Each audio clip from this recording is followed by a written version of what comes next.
Welcome to the Atheist Podcast. I'm Erin. And I'm Kelley. Atheist is where we will explore American cultural trends through the lenses of a devout theist And a devout atheist. We will discuss the messiness of being human. the latest in social science, psychology, and American culture. And what any of it has to do with Homo sapiens' longtime preoccupation with religion.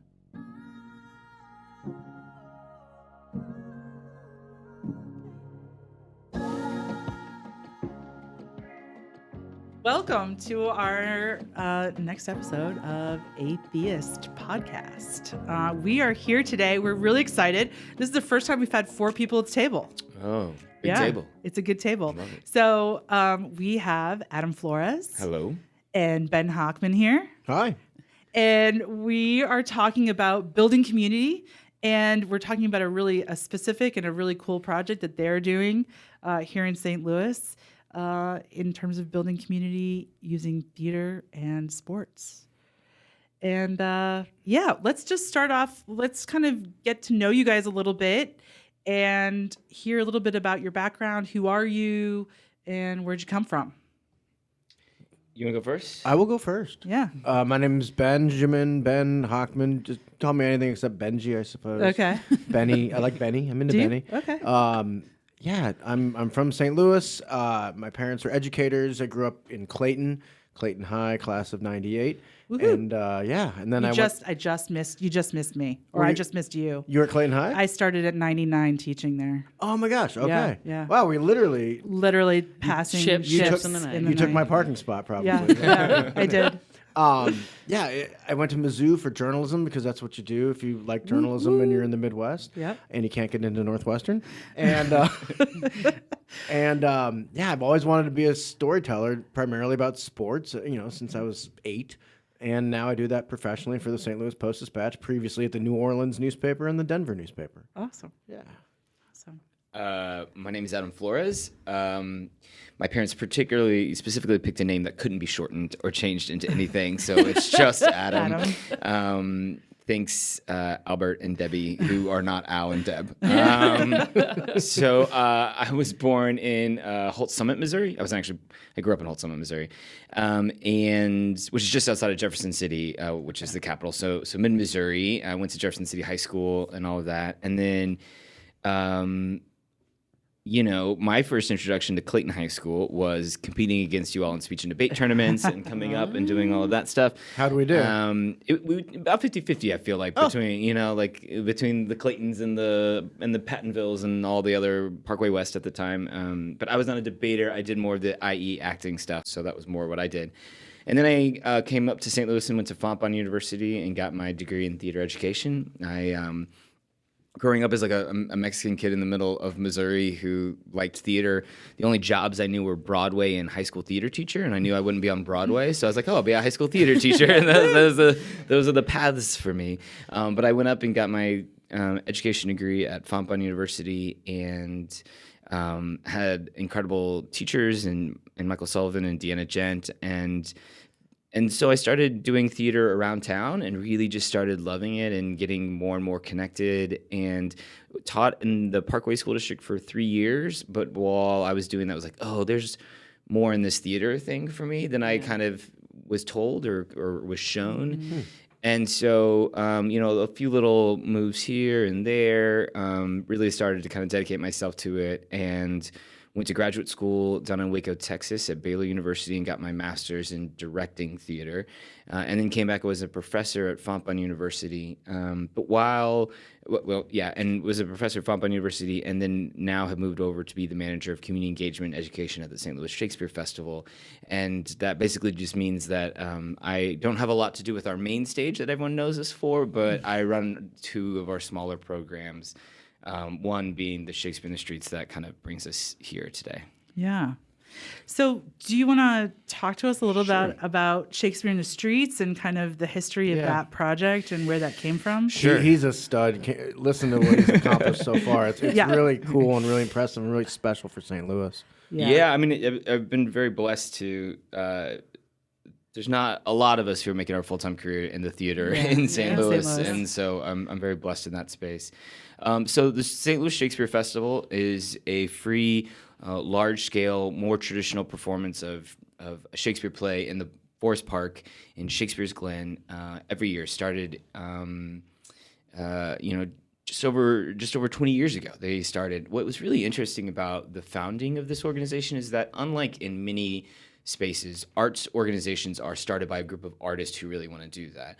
But in this space, it was actually the board, a bunch of philanthropists, a bunch of people in the community said, our community needs a free Shakespeare in the park, and Forest Park needs that. Yeah. And so that sort of activation of board members and not sort of artists could seem like a tension, but what it really meant is that they were really willing to give control and power over to the artists that they then employed. Mm-hmm. And so they have a few different leadership, and then Rick Dildine comes and is the artistic director, and he's not from St. Louis. He's from the South, and he's looking around. And one of the things that he notices, or this is the lore, this is the narrative, this is the story, is that he's looking around and he sees all the weird barriers that we have in streets, like those big like potted concrete things, or the balls, or all those other stuff. Gates. Yeah, the gates, like all of this stuff. And he's like, why so many streets are closed? And they're closed to prevent crime, but it's really just a flow thing. It's really just to remind you that you're not really sort of free to move. And so what would happen if we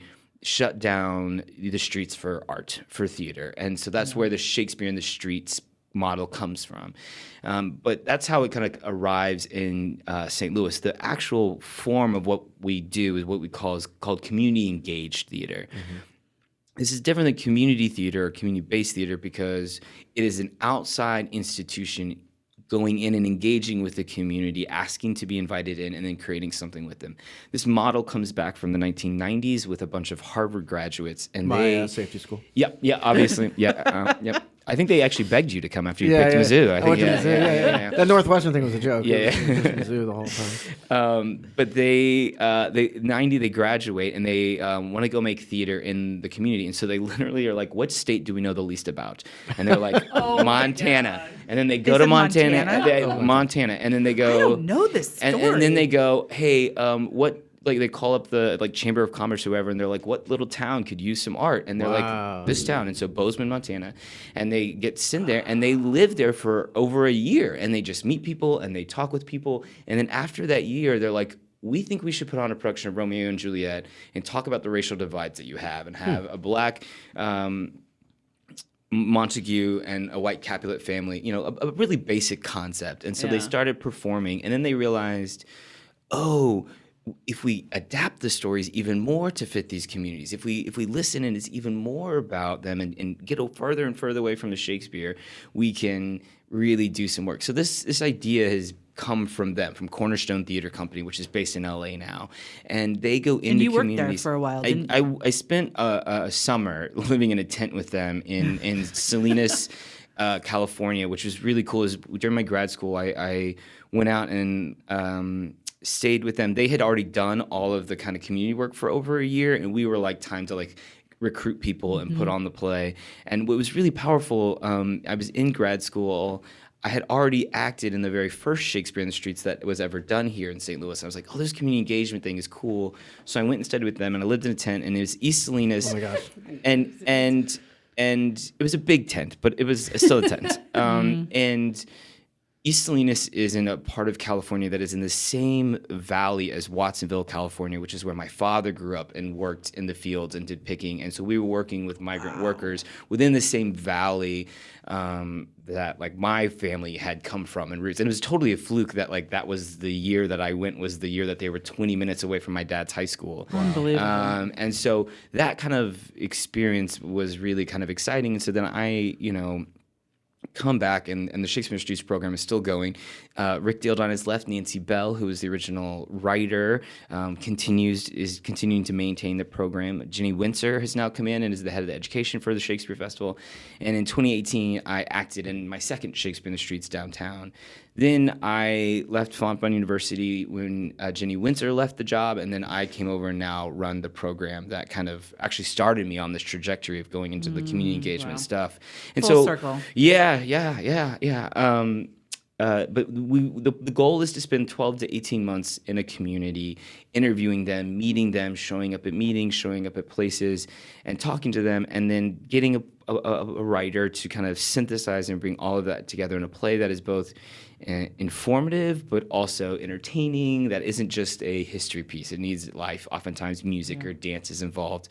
And we've then shut down a street in St. Louis, and we perform in the street with community members as well as professionals, kind of through the whole space. So that's a big part of it, right? Yeah, so like huge. the cast is you don't just go in and interview people and then bring in professionals to No. that the people who many of whom have never acted in a show before. Oh, of course. Yep. Are then acting in this. Yeah, and they're acting performance. their stories, right? You know, and they're acting alongside. And we traditionally have gone into geographic neighborhoods, you know. And so the first one was on Cherokee Street, and that was the first one. And then it's been in Clayton, and it's been in the Grove and Maplewood, Old North. We've been in the Ville. We've been in the Normandy 24-1 school district, all over the place.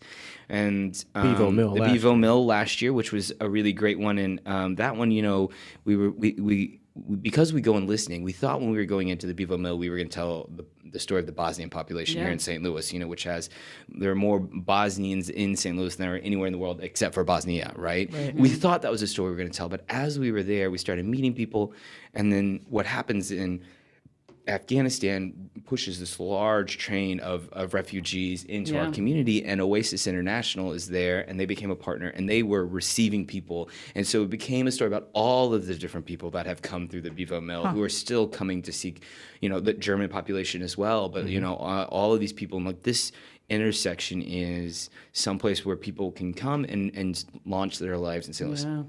That's a story we didn't know we were telling, but we were telling. And then just to add to that, you know, we were really excited that, like, you know, the local parish priest was like in the show, you know, every night, and he got the biggest laugh every night, you know, and that was great. But it was also, you know, really great that he thoughtfully shows up every night with his little rainbow pride pin on his lapel, you know, and trying to and making sure that there's that, and there's other, you know, faith leaders in that, because Oasis International is an amazing faith-based organization, but you know, they're coming in with an openness and trying to bring, and they were also in the show and had them, you know, in the show. And so this is the first year we are not doing a geographic community. This is the first time that we're doing what we've been calling an affinity community, a group of people, and that's the soccer population here in St. Louis. And I have to give credit to Allie McGee, who's our marketing and communications person, who, as soon as the team was announced, was like, we got to do Shakespeare Street Soccer. Yeah. We got to do it. We got to do it. We got to do it. We got to do it. And so, and then the fun story of it is that I was sitting at a theater party at our friend Rachel's house, and I mentioned something about this idea, and Ellie Schweddy, our friend, leans over and is like, there's this guy, Ben Hochman, and I know in high school he wrote some plays about baseball. I think you should call him and see if he wants to. So then I just get on Twitter and I message Ben totally randomly on Twitter. It's like, hey, would you have a meeting with me about like doing this thing? And to be fair, I get asked by Shakespeare organizations nationwide, so it wasn't like this weird ask. But since it was St. Louis, I figured it out. I figured it. Now, Ben, did you write the SRM in high school? I did the student-run musical, the SRM. I wrote it for the 1997-1998 school year, so I joked that every quarter century I write a play about sports. There you go. In St. There Louis. you go. And yeah, I mean, what an honor, right, to be asked to come on board with Adam and the gang. And I just love writing about sports, and I love telling stories. We'll talk about a forum and a stage, literally and figuratively, to do it on. Yeah. I'm fired up. And September 14th, September 15th, and September 16th, those are the 3 days we will be performing our play right outside of City Park on 22nd and Olive. How cool. God, that's going to be so awesome. we think so. So it's going to be actually like right outside the park. Correct. Yeah, you'll be kind of like, we haven't finalized the positioning of things, but you will be like the stadium is the backdrop, like is part of the thing, and Schlafly's right there, so afterwards you can get a drink and talk about how much fun you had watching the play. well, we're also we're talking about even doing things like that Saturday. We're going to move the start time up so that we can watch the play and then all go watch the game that evening. It's a You road know what game. I mean? Yeah. And it's a road Yeah. game. And it's not because we don't compete with the That makes sense. the actual crowd, Yes, but yes. saying, hey, but now let's all go in there. Let's all watch this, team that you've just learned all this about.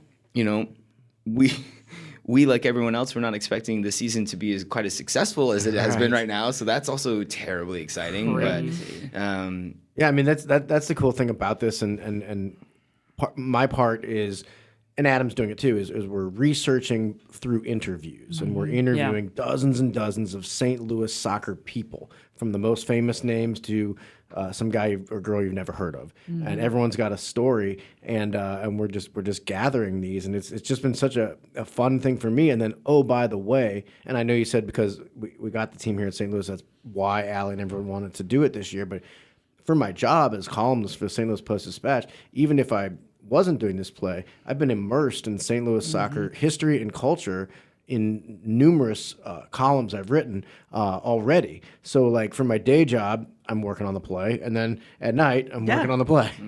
It's pretty great. So, ahead. I was just gonna say, where are you in the writing process, and then in the story collection process? Like, well, the story collection process never ends because it needs to be a sort of a piece of all of this. We have a meeting this week to start being like, okay, what are the parts we really want, and what does the draft look like? We do also know that we are basing it off of the Henry ads, which is the sort of nerdy speech for saying Henry for part 1 and 2 and Henry 5. So that it's like saying that there's the fuller arc of Henry. That's right, because there's a Shakespeare overlay to this. Right. Yes. Yeah, It's you Shakespeare in you're the not streets. just writing a play Yeah. about soccer. Right. It has to kind of fit that. Well, we're lucky that I mean, not that just a play about. Yeah, sure.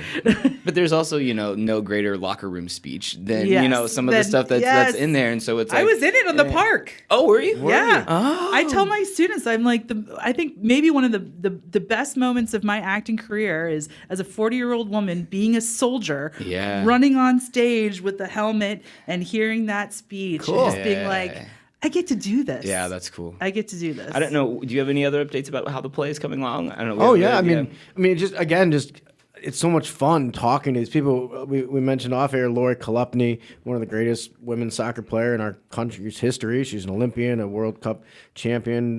We interviewed her. I was just in Kansas City last week. Had a sit down with Becky Sauerbrunn for a piece I'm doing for the Post-Dispatch. Now that's more about her fights for social justice and things of that nature. But we talked a lot about soccer history in St. Louis too, and. Yeah, and it's every day just thinking about different ways to grow characters, and one of the characters that we will grow and evolve is named Falstaff. So kind of you play off the St. Louis beer thing. Yeah, Uh, that's right. And so yeah, we're it's funny you catch us at this moment in the journey where it's not written yet. We're working on it, and but there's so much optimism, and I'm just fueled by it. I think about it all the time, and I just don't want to blow it.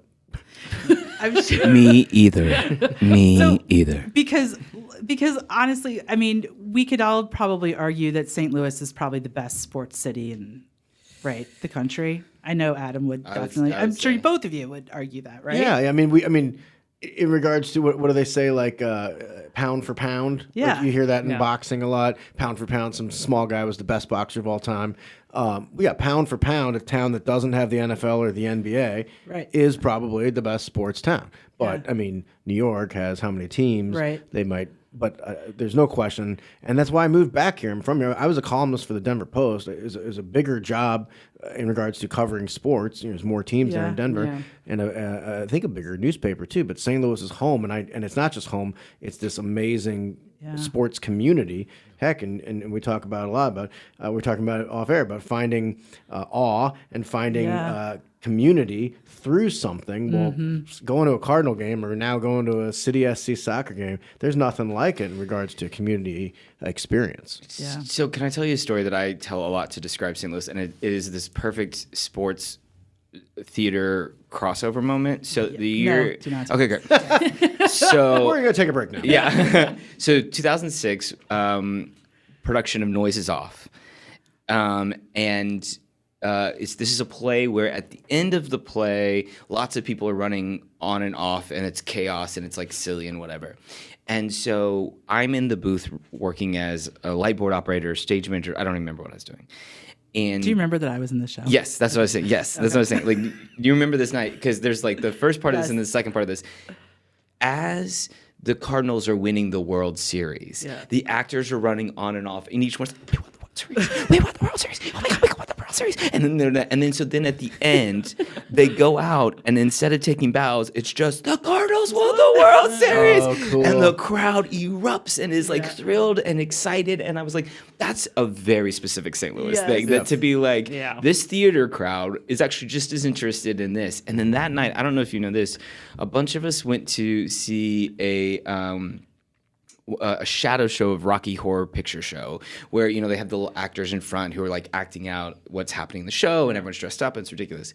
So it's that night, and we're there, and it's the Rocky Horror crowd, like even the more nerdy of the nerdy theater crowd. And then there's a moment where the Beast is revealed, and he gets unwrapped, and he's Rocky, and he's all strong and buff and all this stuff. He's in gold swimwear, and they unwrap him, and he's wearing a Cardinals jersey, and the place goes crazy. And let's go Cards, let's go Cards, and everyone goes crazy. I'm like, that sort of intersection of things where it doesn't feel like we're being dishonest to who we are. It feels like a sort of space of civic pride.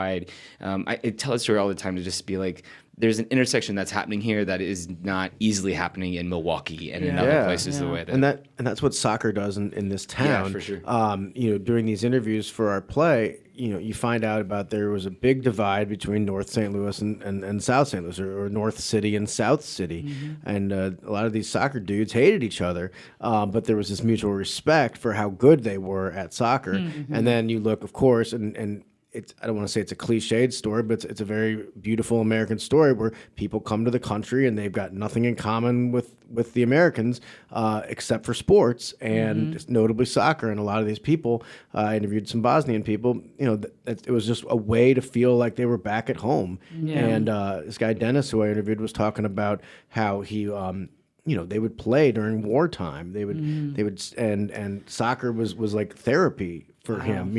It's much bigger than me just going out there and kicking on a Saturday afternoon. I mean, this was something that was part of his psychology. And now he comes to St. Louis, this random town in this random country, but soccer is a thing that connects him to other kids. And it's funny because we also interviewed Dennis for our Bevo Shakespeare Streets, and he was introduced me to one of his friends and was like, go interview my friend, because he was saying, he's like, the Bosnian family, we were welcomed here, but it was all of these families that were already here that were doing the welcoming. So make sure that you interview them as well. And so interview one of his buddies, and we were talking about them playing soccer, and he was like, yeah, I went with Dennis one time to go play, and everyone was yelling at me, and I couldn't figure out what it was. And it was like, oh, I came with Dennis, so they all thought I spoke Bosnian as well, and were yelling at me. And he's like, so then I had to start learning the language in Bosnian that past and all the different things, and that sort of, and those kind of moments of connection are always just really interesting and cool too. Incidentally, so 2 years ago, Dennis was a part of the Bevo Mill Shakespeare in the Streets, and then this year, Dennis was a part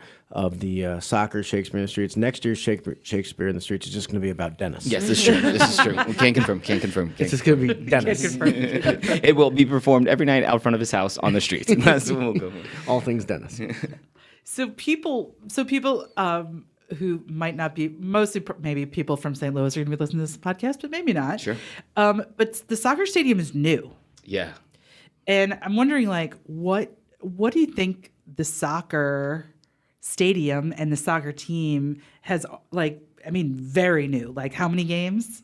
Tonight's the seventh game. Yeah. They've lost one, which. Well, but only the fourth there though, right? Yeah, they've only because the friendly and then 3 home games so far. Only the fourth played there. Yeah. There's still bubble wrap on that thing downtown. Yeah. Still new. So, what do you think this is going to do for our city? This well, real quick, space. I think it brings pride. Oh my gosh. It brings civic pride, and people listening know a lot about St. Louis. And there's a lot of negative things that happen in St. Louis and happen downtown. Well, here's this jewel that's been.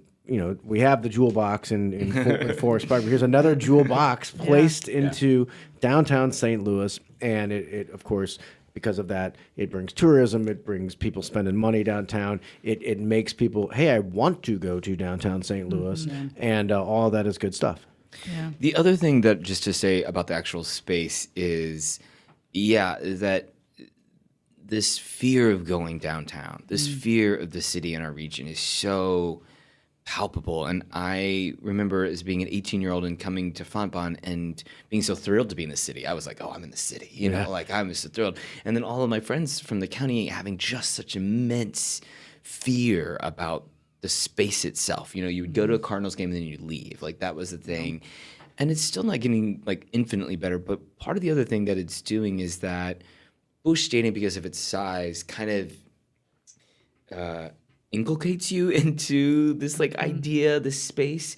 And the soccer stadium doesn't have that. It's a lot more open, especially like as you're walking around the outside and walking to the food vendor space. It's not as like, oh, I'm closed off from all of that. Like you feel like you're a part of it. The other really important thing to name is that they have hired the artist Damon Davis to build a memorial for the Mill Creek neighborhood, which is the historical black neighborhood that the stadium is built on. Now, that community had been, raised for the highway. Yeah, it had been demolished long ago. So they're not like, this is them acknowledging that this is already gone, that this is already gone away. And we see that happening so much. So that from the beginning, from the very opening moment of that stadium, there was remembrance for the black community that had been pushed out of that very space. Beyond, indigenous land acknowledgements, like that stuff is important too. And I always want to take large institutions and corporations with a grain of salt when I think that they're doing the right thing. But I do like that the right thing is the lucrative and popular and advisable thing. And so I think that's a really important thing, is that because I don't know how many people knew what Mill Creek was or understood the way that black communities had just been totally devastated in our city's core. And so having a moment in a space like that, in like what we were talking about, the larger narrative of our community, people know about the Del Mar Divide, et cetera. But like being like, oh, you don't know about this and we don't have to, but we're gonna create literal space for this and get Damon Davis, who's one of the top artists in our community, to make something is really important too. That's awesome. Also, the food is incredible. Isn't it? Isn't it all local too? Every it's like single Balkan spot. and the best spots. Steve's hot dogs. Yeah, yeah. It's just I have not gotten to a game since the friendly opener. I was at the very first one, and then I'll go Tuesday night. I'm going to the game. So That's awesome. So I'm very excited. Awesome. That's Tuesday night the is the women's women's game, are playing a friendly against Ireland on Tuesday night. So And that's where Becky is going to be in town. Yes, Becky Sauerbrunn, St. Louis native from Ladue High School. It's crazy, right? There's 11 people on the United States Women National starting lineup, and one of them, and the captain also, is from here. Yeah, her mural is in the Grove. Isn't it cool? Very super cool. Well, and even just too, our men's team in the World Cup just recently had 2 players from St. Louis. I mean, it's consistent, Yeah. So I'm curious of the interviews that you've done. So we know about Dennis, but besides Dennis, who, like, when you're like, oh, this was the best interview, or this was like something that really, I don't know, spoke to me or changed the way that I see the world. What have those interviews been? Well, we had a fun day at Priory School. We went there, and I believe it was Father Gerard, Father Gerard, and then the soccer coach, John Mormon, who is this like smart guy that went to Princeton, but he's also a soccer star who played soccer there and still plays to this day. And he's won state championships as the coach at Priory. And the 4 of us sat down and just hearing, really, I mean, there's a lot came from that, but one part of it was just hearing the father, who, gosh, I'm jumping to conclusions here, but he's probably late 60s, 70s, right? An elder of much statesmanship. Yes, who was telling these stories, and he was speaking. He was saying like, "Oh, these guys were rough and tough." Like he wasn't pulling any punches in his descriptions of some of the soccer people, and it was just fun to see even someone who is professionally religious and lives this religious life still gets fired up about prep soccer or growing up soccer from the 1950s and 60s. That's awesome. So that was a fun one for sure. Yeah, he also writes poetry about soccer and games and people and stuff like this. So very inspired by this work. Totally. Is Priory like top soccer school? No, so they're up there. Slew high, I would think, right? Yes, Of the CBC and Priory is like rising, and in that space, and John is. So are you going to have soccer players actually in the show? That's the plan, yeah. Yeah, God willing. Yeah. I mean, the hope is that there are definitely like acolytes from the soccer community there in the show in some capacity. We try to, the benefit of writing this play is we get to kind of create what works for us. So for instance, I really knew that we wanted Father Mitch to be in the show. I knew Father Mitch wasn't Father Mitch, the poetry. No, writing, Father Mitch, our rainbow lapelled from Bevo Mill. Gotcha. Oh, gotcha. Okay. But I knew that I couldn't get him to come to rehearsals 6 nights a week, for 3 hours. So you like create things that like work. So he came out, and that's because he's a prima donna. Yeah, diva. Yeah. I couldn't afford him. Yeah, I couldn't afford him. But so like we can create stuff. So it's really like about a lot of times it's about like getting buy-in from folks. Like it's like Lori, what do you want to do? Like what are you willing to come out and throw in what can you do? And then we'll make that happen. And that's how it works. Yeah. And then if someone is like real gung-ho and wants to do the thing, then we'll do the whole thing. It really is about listening and responding to the community and building in things that work for them. We've got a lot of things in the work that like I'm hoping that like come to fruition and things that I want to see in the show that I don't want to say too much about because then if it doesn't happen, it'll be like it'll be totally devastated. Everybody's going to be everybody be devastated. What about to Adam's credit, he had Pele. Pele was coming. I really did. And then he passed away, so we're not going to have Pele. Yeah. Sorry about that. Yeah. Have you guys had a few beers at the Amsterdam during this whole thing? Oh my God, it's More my favorite than enough. place in the city to watch the soccer game. I mean, I guess now that you have the stadium, but if you're going to go to a bar, that's a place to go. And we discussed briefly, like, whoa, should we maybe do the play in the street in front of the Amsterdam? I was wondering about the location. I didn't realize. I mean, it makes sense where you guys are going to do it, but I was kind of wondering if that's where you're going to do it. We had thought about it. We had talked about it. Lyle and the folks over at the Amsterdam have been terribly supportive of this whole project. We've done lots of interviews. I've done lots of interviews there with folks and met with people there. I watched the World Cup Championship, got up real early and watched the World Cup Championship there. Yeah. I've been a big fan of that spot for a long time. But it's interesting, too, though. I mean, you're talking about spaces and community. I was talking to Lyle and before soccer was sort of this craze and that was the soccer bar, it was a good bar to go to. Yeah. And I think it was also a really good bar for women to go to. Yeah, and, I would say that's true. And that like there's a community that's there and that he and I got talking about creating space and how there is so much overlap in what you have to do to create space that people want to go to, that people feel safe in. And I think that that's really special too, in a way that I almost I don't want anyone who's never been there to go there because it's ours and you can't have it if it becomes too popular, right? But I mean, it is popular. Yes. It is packed all the time, and even when you go there to watch sports that aren't soccer. I mean, I've been there for NBA playoff games and things like that, and it's packed. And to speak of from a community building space, it's one of the few bars that I don't go to a lot of bars, but when I do go, I end up having conversations with people that are strangers and I don't feel threatened. I feel like it's a fun environment. Everybody's excited. And I've met so many interesting, fun, nice people there. Which from all over, and I've never ever seen them anywhere else but in that space. It's true, and I think that one of the elements that I think is there is one sort of allowing yourself to make sure that people feel that they can speak up if something is not right, and I think that that's for bars in particular. I think that being if someone is bothering you, if something is not going on, you can say something and they want to resolve the problem. They are not annoyed or bothered. But then also too, even the physical space wants you to talk to other people. It wants It you to really sit at does. tables. It wants you to stand at the bar. It wants you to Yeah. be in space with other people and not, I'm in my booth. Right. Totally, You know, totally. and that creates a space that's different. And so, you know, I think about that stuff all the time.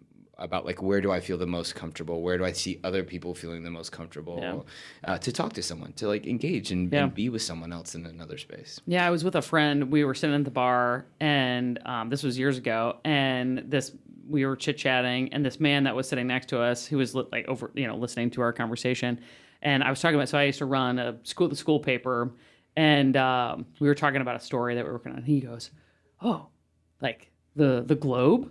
At Clayton High School, and I was like, yeah, and he's like, I love that paper, and I'm like, who are you? And he turns out he would ref on the weekends basketball games Oh my gosh. in the Clayton High School gym, and he would pick up the school paper, and he was like, I would pick up extra copies and I would give them to my friends because I was like, you have to read this thing, it's amazing. That's cool. And I was like, this is so cool. Like, what a small world, Yeah. also, Yeah. But I've had so many interactions like that at that bar. It's weird. It's like a Cheers sort of place. So on that, like when you guys think about this space that you're going to actually create the play in, how are you thinking about like how you want to create the space to encourage people who are watching the show to be in It's a good in question. community and in proximity to one another? It's tricky. This project is tricky because it's like the physical space changes every time, right? You know, like it's a totally different, and even night to night, right? You know, it gets colder one night. You know, it's been a little rainy that. You know, everything's different. The thing about this, from my perspective, speaking only for myself, part of what makes the Shakespeare in the Streets physical space different than every other space is the intentionality that the audience is bringing in.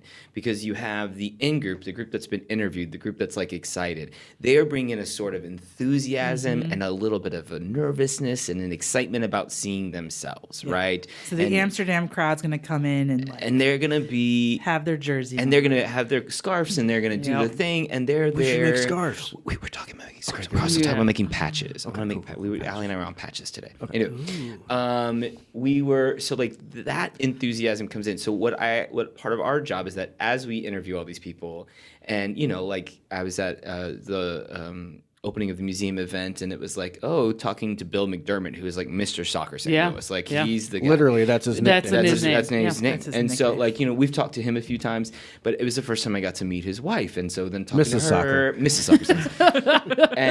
and she was like, oh, I love the Oregon Shakespeare Festival because my sister lives up nearby Ashland and we go all the time. And I'm like, great, make sure you come see the show, like da-da-da.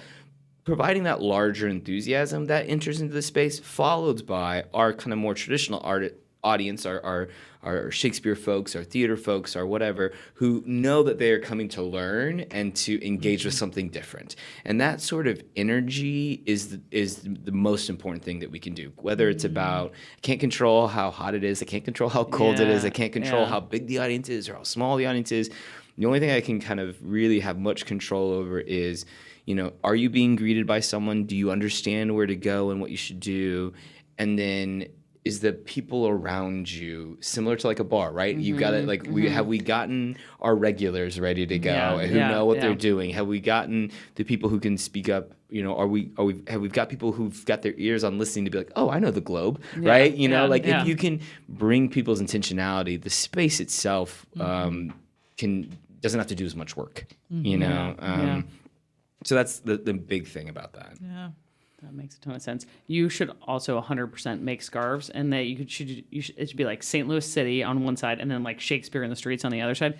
You'll make $1 million. I swear to God, if you were selling those things, people they would go. We think Limited edition. Yeah, Right. Yeah. We're definitely looking into. There's just such great. We were even talking today about September. what costume designer we're gonna get, because like you have to be able to do a kit, you got to be able to do a scarf. You know what I mean? Like, there's you know the STL punks who have their patches. We've got you know the Santos and their like lucha mask and stuff. Like all these different fan representations that are important there. As long as just you know soccer players got 6 styles, so we also got to make sure that that's like part of the thing. Yeah. You know? It's gonna be so good. Maybe even Flora de Noise. Is that what they're That's called? our hope. Yeah, that's Yeah. the drums, the chants. Like so, like they were really hoping to get them involved. I have an extra assignment for them that I'm not telling anyone, but not assignment for them, thing that I would like to have happen. So, Sure. So. Awesome. So from a storytelling perspective, Yeah, when you are writing columns for the St. Louis Post-Dispatch, you're kind of in the zone. All of a sudden, I need to write dialogue. I mean, you probably do a little, you do dialogue here and there, but like writing a play is a different thing than what you're normally doing. So how do you think about that? How do you approach it? Well, I love a challenge, first of all. I feel like I'm constantly always doing something in addition to writing columns, whether it's even in Denver when I dabbled in stand-up comedy, just like challenging myself to write. I'm not saying I was good at it. Yeah, I was going to say, I think you're dabbling in stand-up comedy right now on this one. I was pretty happy with that Mrs. Soccer line. And then, of course, writing books on the side, and I just wrote a YA novel. I mean, again, just challenging myself to write in different spaces and different ways. So here's my latest assignment to write a play, and it's. I'm at the beginning stages of it. It's kind of fun. Adam's the woman you were dating is a playwright, studies it, teaches it. Yeah. And so I was like, what's the best book? What's the best book? And they sent it to me, so I just ordered it. So I'm reading that, and I'm learning as I go. And when I cover sports that I don't know much about, like I'll never forget, like one of the reasons I got hired at the New Orleans newspaper was when I was an intern in the summer of 2002. The International Rhythmic Gymnastics Championships were in New Orleans, and everyone was like making jokes like, oh, they just throw a ball and a ribbon in the air. Is it even a sport? What are we doing? And they put me on it, the intern. I'm like, you know what? I'm going to become an instant expert, and I'm going to write the hell out of this. And my bosses were, if I may, so impressed by the way I handled it. They're like, all right, we can give them other bigger assignments. And sure enough, I got hired full time in the whole thing. So the same thing, the idea of becoming an instant expert. Yeah. Sometimes you have to do that with columns. Well, that's what I'm going to hopefully do in regards to playwriting. Yeah. And that's fun, right? I mean, you're just you're given this challenge and you have a deadline. I mean, obviously, as a reporter, you have deadlines all the time, but you just get to just immerse yourself in it. And funny enough, I sat down with Becky Sauerbrunn, I mentioned just last week, and I asked her a question. I go, what's the best advice you would give to young soccer players or just people in general? And she goes, make mistakes and then learn from the mistakes, of course, so you don't make them again. And I loved that, and I will use the advice I got from one of my interviews to help write the play involving the interviews. That's by the way, that's just for Adam to hear. So if I do make a mistake, I'm like, look, Becky said I could fail here, and then I'll bounce back. What was that when you got the tweet from the person? Like, I haven't met this person, and you're going, I was like, let's go, let's do this. Like, this. I was waiting for the next thing to happen in my life, and it was just a perfect situation for Adam to enter my world. And then because of it, I've gotten to meet the people that he works with, and everyone is so lovely, and it's a community where I didn't know a lot of the people, so I'm making friends as I go through this as well. It's pretty cool. Yeah, and that's that's the other thing, as we were talking about in our last little episode about building community. We build community by going and doing these things and being in audiences, being at sporting events. But there's also this real connection in building community when you're actually doing the thing. Yeah, sure. Oh yeah. No question. And I think of about you two. I know you just tangentially, but I know Adam well, and I think about the two of you, and I'm like, if you guys aren't friends, I don't know who could. The first time I meet him, he's got an Ozzie Smith sticker on his laptop. I'm like, all right, we're good to go. Yeah. Which I just put on 30 seconds before that. You Googled me like, really, Benjamin really likes Ozzie Smith. Let's put a sticker on. I've been a huge Ozzie Smith fan for a long time, but I think that the other thing is that, when I met Ben too, because I didn't know many sports columnists before Ben. I wasn't sure kind of the seriousness, but I think one of the things that has to be brought to community building is also a sort of enthusiasm for it, and a real joy for when it happens, and a real just desire to make the mistake and do the thing if it means that we're gonna arrive at something that's bigger and better than us, and I think that's the enthusiasm that Ben's brought has been incredible. Yeah, it's been just it's fun. What a journey we're on. What a ride this is. Now, Gorge talked to me at 3:30 a.m. one night when I can't think of the proper word to put in the key scene or whatever, and it might be a little different. No, it's just such a cool journey. It's unique. Who's ever written a play about a Shakespearean play about soccer? Yeah. Well, you will, Ben Hochman. All right. Gosh, I cannot wait. I'm pumped. Like, Cool. For Bring the family. all the things. Yes, absolutely. Yeah. Please want- do bring the family. you Yeah, wanna like it's one to be for everyone. Tell us the dates again. Yeah, September 14th, 15th, and 16th. Okay. Check out our website, STL Shakes, to get all the information and updates. Because, there'll be, maybe last minute changes or announcements or whatever. Yeah. We're a ways out, and we there's city ordinances and porta potties still yet to be fully All those resolved. things. But yeah, it's gonna be cool And free, right? and free. Like and that's free. that's the other part of it. Like you have no excuse to be like, I don't know if I can afford this. No, it's free. Just come on by. It's going to be awesome. Yeah. It's exciting, but also, just to say, we love at the Shakespeare Festival doing consistently free work in public spaces. It really changes how you see your city and the place that you live in when you're like constantly going to different places and creating in that space. I think that's the thing too, is that you build community by doing something there, but we all know that we've built place by continuing to go to place. You know, that the more times you've gone to a place or driven by a thing, the more you have ownership of it. And then if you never go by it again, you still drive back. I still drive back my hometown. I'm like, oh yeah, that's yeah, I got that one, and so if I do this long enough, I'll have enough street corners that I have deep love for that I'll kind of be able to hold in my heart for a long time. Or ferries, right? Tell the street the boat. Can you, if I may? So it's 1 year, right? So my first Shakespeare in the Streets is the manager. They had already begun the process of putting on the play, and it was two communities. One community was the Normandy School District, which is the 24-1. That includes Ferguson. This is the high school that Mike Brown went to. And then a small rural community in Calhoun County, Illinois, predominantly white high school, predominantly rural, way out there. And they had decided that they were going to do this thing together. And that was kind of as far as it had been finalized, was that something's going to happen. And so, long story short, there's flooding, and so lots of driving and all these things. But that show started on the corner. So across the river. Yes. Yep. So that show started on the corner of Page and Ferguson in a parking lot, and did the show. And then halfway through the show, it was based off of As You Like It, and As You Like It, they leave from the town and they go into the woods.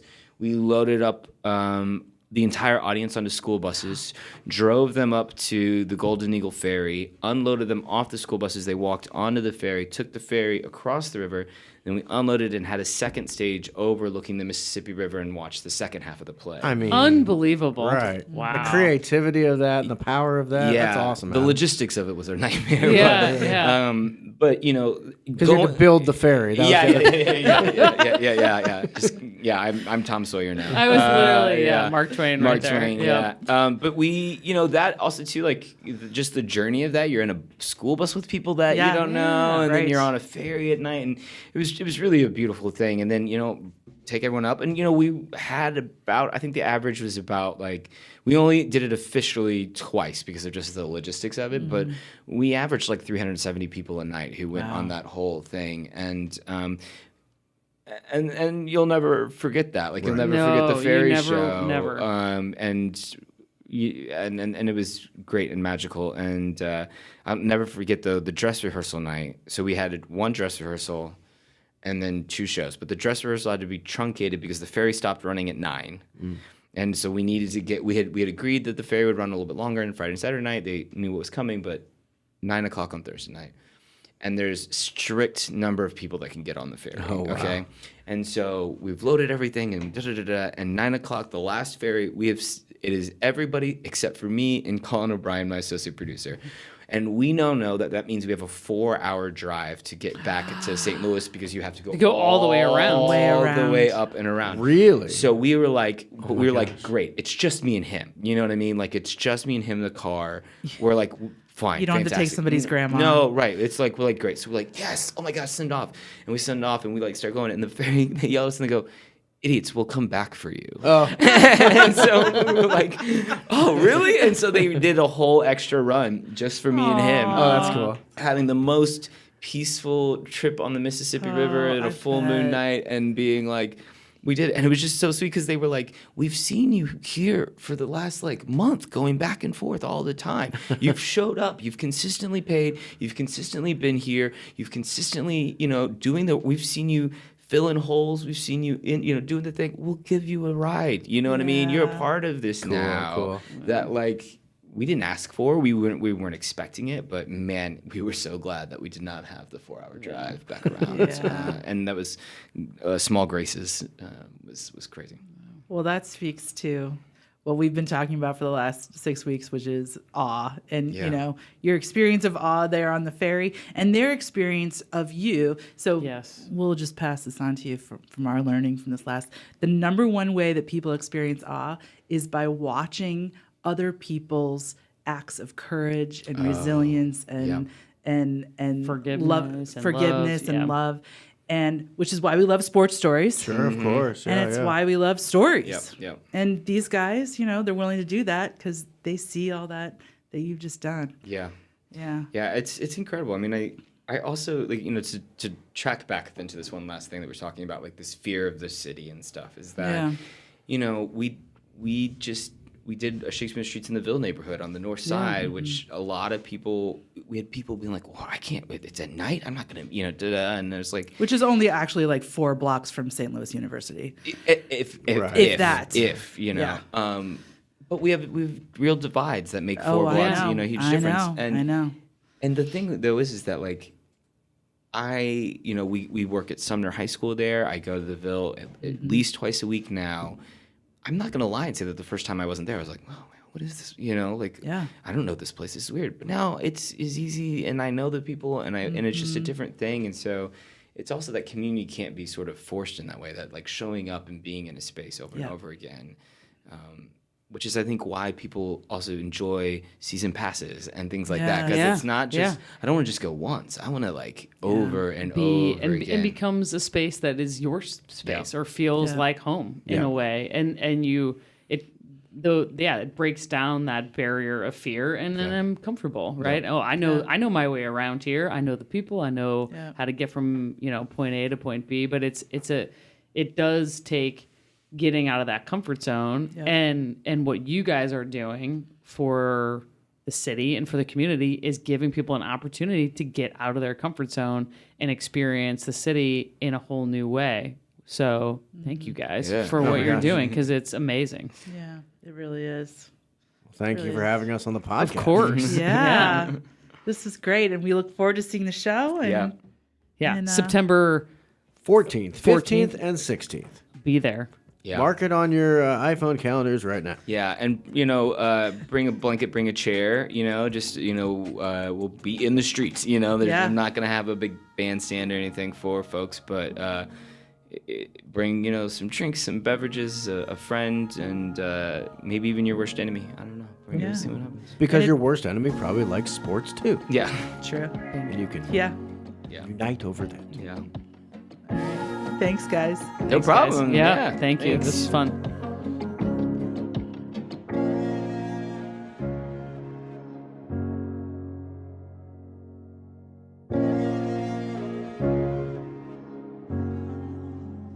We want to thank our guests, Ben Hochman of the St. Louis Post-Dispatch and Adam Flores of Shakespeare Festival of St. Louis. Special thanks to our producer, Justin Seiwell and Trend Media. And of course, a very special thank you to our listeners for joining us on this project. Be sure to subscribe to the Theist Podcast found on Apple, Spotify, Stitcher, or wherever you get your podcasts. If you enjoyed this episode, please share it with a friend and help us grow the show. Kelley and I both have Substacks that you should check out. The links can be found in the show notes. Thank you for listening, and keep looking for connection.